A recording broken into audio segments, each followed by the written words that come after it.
to I Am Refocused Radio with your host, Shemaya Reed. This show is designed to inspire you to live your purpose and regain your focus. And now, here's your host, Shemaya Reed. Hey, welcome to I Am Refocused Radio. We are here once again, and today we have another amazing show lined up for y'all. Today we want to talk to our special guest, Limor Bergman Gross. She is going to talk to us about all her services. She has a tech background, but today's key discussion is going to be all about personal branding and LinkedIn. Before we dive into that, though, I want to welcome Limor to the show and say, how you doing? Hi, Shemaya. I'm doing great. Thank you so much for having me today. I appreciate you being on and taking time. So let's kind of just start out with share a little bit of background with you in being in tech and also being passionate about supporting women in that industry. Sure. So started my career as a software engineer. And along the way, I realized that actually I like to work with people and I wanted to become a manager. Eventually, that's what I did, and grew as a manager, as a leader, and became a director of engineering. And I always worked predominantly with men, which, was good, nothing bad about it, but a lot of times felt lonely. A lot of times I felt a little bit uncomfortable being the only woman. And I always wanted to have more women especially in leadership roles. And as I grew in my career, I wanted to help other women. So I try to do the best I could to hire women to my organization and help women I managed and support them. And along the way, I started also mentoring, and I found that I really like to help others. And I got very positive feedback. Eventually, that led to what I'm doing today, which I'm mainly coaching women in leadership positions. I coach and I also do group coaching. I just yesterday did a group coaching for a group of women. And I help also women with their branding on LinkedIn. And with you being a mentor and helping these women, and specifically in tech industry, what has been some of the biggest challenges that women face in the industry? So I think one of the biggest challenges is speaking up for themselves and asking for what they want and basically demanding a seat in the table. In general, women have more tendency to shy away from expressing their career aspirations, what they want, and asking for what they should deserve. That goes to promotions, salary increase, and anything related basically to advancing their careers. And I think that is the biggest challenge. Usually it comes with confidence issues, and they question themselves whether they are worthy, whether they're good enough, when they're as good as their male counterparts. Once again, talking to our guest today, Limor Bergman. And when you are working with women achieving their goals in a short amount of time, what's the process like for you with a particular just average individual? What was the starting point with you helping them along the way? Yeah, so first of all, I try to understand what's their challenges and what they would like to see in their careers and that they're not seeing. Then we try to identify what is holding them back, what are the barriers that they have. Usually it's within their head. So a lot of the work is internal. We work on identifying what are their beliefs about their capabilities that is limiting them from taking action and pursuing what they want. And we also work on identifying their strength, what actually are their capabilities, and building more confidence in themselves. A lot of times is asking others for feedback. We identify also their values and what is important for them and how to build their own leadership style and not trying to mimic others. And after all that, we identify eventually what are they trying to get to, what are their goals, and how to break that into actionable steps and how to make those steps forward in their career. Usually those steps are a little bit uncomfortable. So identify a path forward that they can take slowly and surely towards their goals. People can go visit your website, limorbergman.com, and with your services, coaching, and today's topic, we'll kind of dive into personal branding and LinkedIn. When it comes to the social media platform, LinkedIn, kind of break it down. What's some opportunities that this platform can provide for women, and how this is different from other social media platforms? That's a great question. So I see LinkedIn as the individual marketing collateral, professional collateral. Okay. So this is the place to be for any professional. Doesn't matter if you're a business owner or you're an employee. If you're not there, it's like you don't exist. Because nowadays, even if you apply for a position and you upload a resume, everyone is going to Google you and try to find your social presence. And LinkedIn is usually the top place to look for when it comes to your professional brand. So it's crucial, first of all, to be present, to have a profile. But on top of that, that's the opportunity that not just women, but in general, people have to present themselves as they would like to be presented, to build their brand, which will help them eventually to get where they want in their careers. And for me, it helped immensely when I was in the US to get jobs without even looking, because I constantly build my brand on LinkedIn, and I was active and posting regularly, and eventually companies reach out to me and offered me jobs that otherwise I don't know if I would have even found those jobs if I looked. A lot of people can be intimidated sometimes by LinkedIn and not know exactly what to post or what to share. Are there any tips that people can follow, particular women, that can help separate them from everyone else? Yeah, I think first of all, if you don't know what to post or share, find people that inspire you and follow them and see what they are posting and start commenting on their posts. So you don't have to create your own content at first. You can just share something you're reading. Maybe you're reading an article that you liked and you can share that. Or, as I said, comment on others and what they're doing. And then you can start becoming more and more confident in actually putting something that is yours. It can be an article, it can be a post, it can be whatever that you feel comfortable with. But I really believe in taking small steps forward. And I know a lot of times people feel uncomfortable putting themselves out there. And about their uniqueness, I think that every person is unique. And it is important to hear different voices. So I highly encourage women to not be afraid of sharing their voice, their unique voice, and providing their own perspective, because people are eager to see different opinions and hear about different perspectives. So you can go visit our website, limorbergman.com. Another question: when people or women are trying to complete their profile, that seems to be sometimes a question mark sometimes for people to figure out what's the best way to have a more compelling LinkedIn profile. Yeah. I would start with, first of all, a good profile picture, which is also relatively recent. You'll be surprised, but many times I speak with people that their profile picture does not look like anything like they look at present.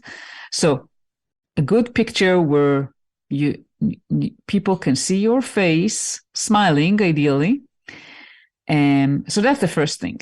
Second thing would be putting a background picture, which I recommend because people like visuals, and that's a great opportunity when you put a background picture that reflect you, or you can create your unique background picture on tools like Canva.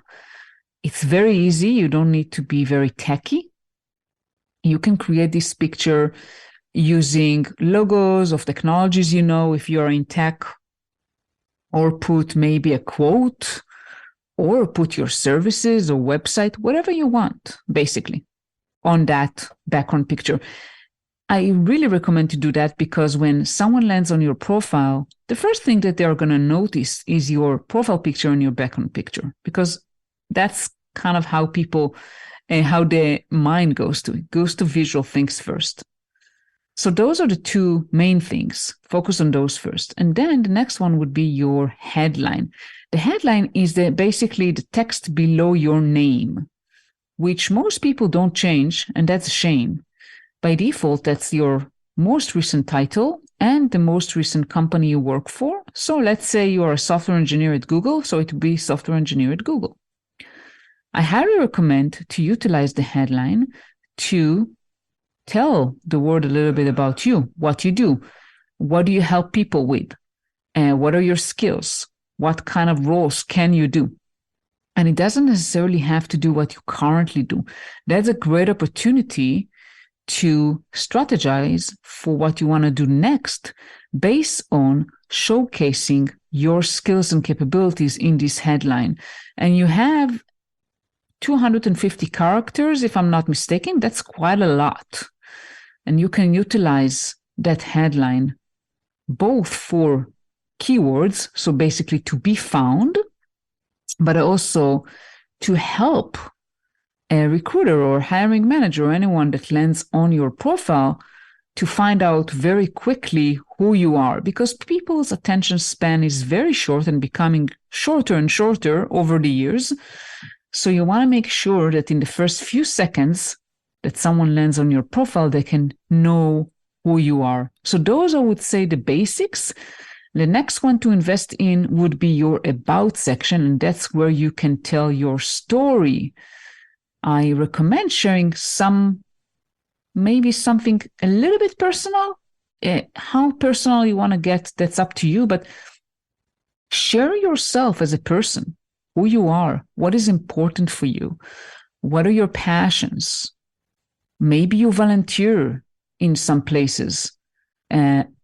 What's your greater calling in life, or whatever you want to share that will help someone to know you, not just by your profession, but also what do you care about.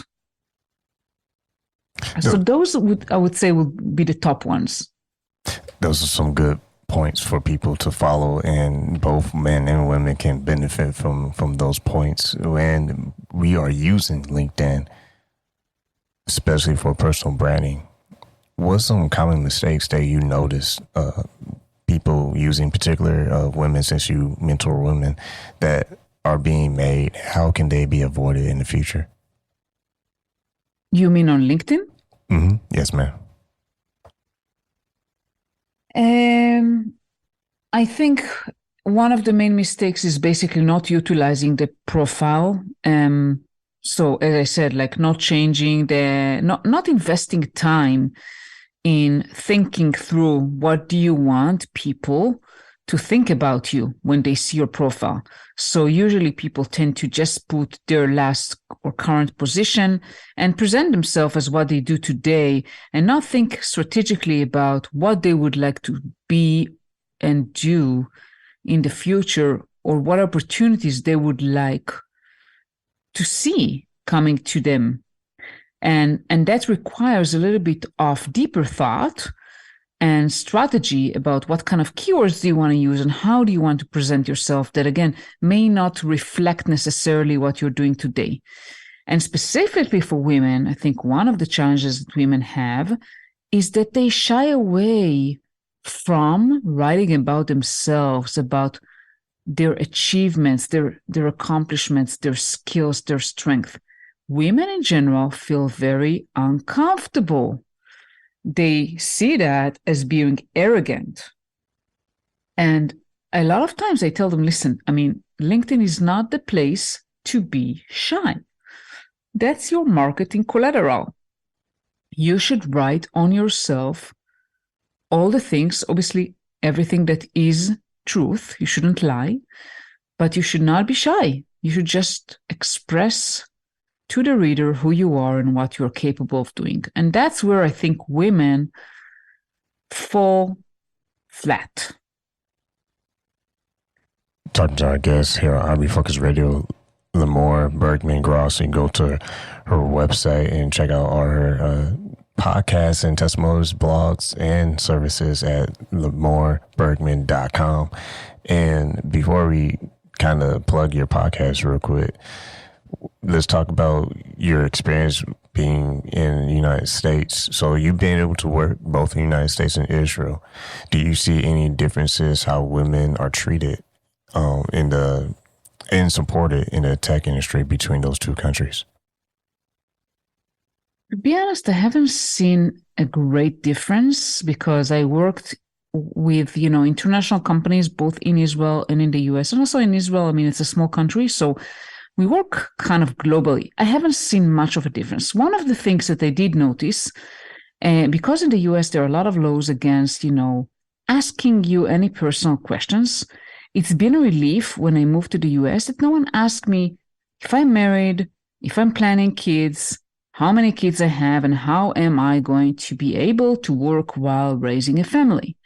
And those things, at least about 12, 13 years ago when I moved to the US, were things that employers in Israel were asking people or could ask, and typically women, there was a bias against women. So how are you going to be able to work while raising a family?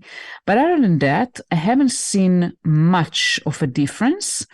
The other thing I would say is that in the US, I felt that there was more respect to the separation between work and life. Again, it very much depends on the company and on the specific people you work with. But in general, I felt that there was more respect and more separation. Okay, usually people didn't call me or contact me after working hours. In Israel, it's more, I would say, norm. And I'm not saying everyone is doing it, but it's kind of more acceptable that someone can reach out to you and try to get your help after working hours. And I was working, later in the day in Israel because I was working a lot with the US. So that's another thing that was different. You also have a podcast, From a Woman to a Leader, and it focuses on women who are pursuing or starting a tech career or a seasoned professional. What's some of the topics that you try to cover on your platform?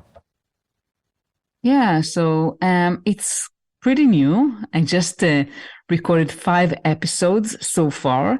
I'm trying to find women in different roles and basically talk about different challenges that they faced and how they overcome. I had a woman that is a QA leader, so we talked about a career in QA, and she shared her path and answered the question, is a career in QA right for you? So women who are interested in that type of a career can maybe get some perspective that will help them make that decision. I talk about how to progress to executive roles and how women can basically get to the top. I think that's the main theme. And in each episode, I'm going to cover different perspectives and maybe slightly different topics, depending on the guests. And with that, there's an episode where you talk about SMART goals, how to set SMART goals. Real quick, yes. For the audience, focusing on women, how important is it for them to identify SMART goals and how they can set it? I think it's important for both men and women. If you don't set goals, there is less chance that you'll get where you want. And specifically for women, if you want to drive yourself forward, you really need to set goals to your careers and start executing on them and not expect things to happen for you.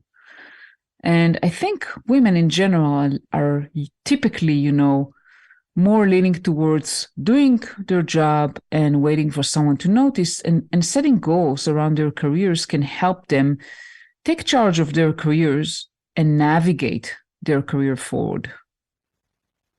Once again, talking to our guest today, Limor Bergman Gross. You can go to her website, limorbergman.com.